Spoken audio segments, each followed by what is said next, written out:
तैयार है, कोई 7 दिन में निपटारा करने को तैयार है, कोई 10वें दिन करने को तैयार है।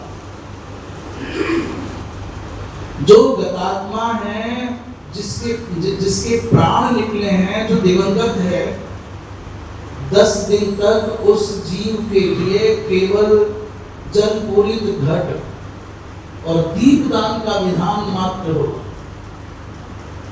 उन 10 दिनों तक इसके अतिरिक्त कुछ और करना ही नहीं है, किया ही नहीं जाना है।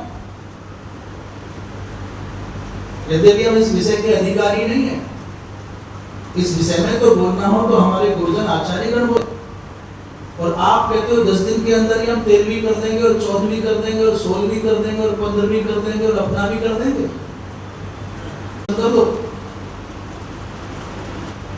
यही ऐसा ही हुआ, 10 दिन से पहले कुछ भी कर रहे हो, अभी तक आतिवाहिक शरीर का ही नहीं हो।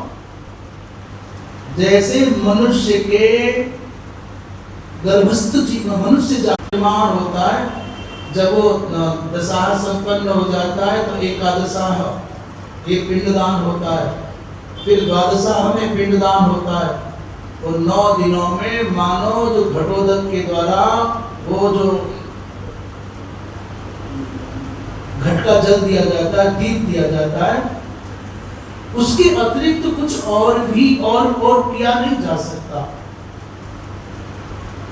जब तक दशाओं में शुद्धि न हो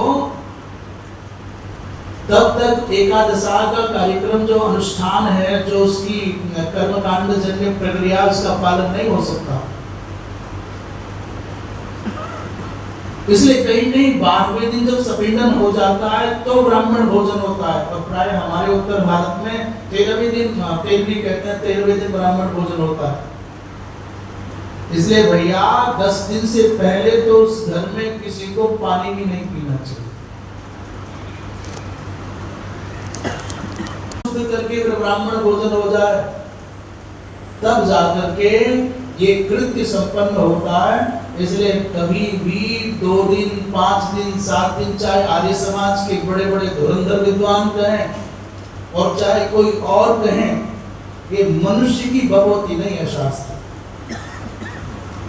कोई अपने तर्क के बल पर, बुद्धि के बल पर व्यवहार है तो गलत है। इसलिए भैया 12 दिन से पहले कभी नहीं करना चाहिए। वह नहीं गया और आपको उसका कोई लाभ भी नहीं गया, आपने गड्ढे में डाला सब कुछ। और चाहे हमारे किसी बड़े लोग करते आए हों, उन परंपराओं का प्रामाण्य तभी स्वीकार्य होता है जब वो शास्त्र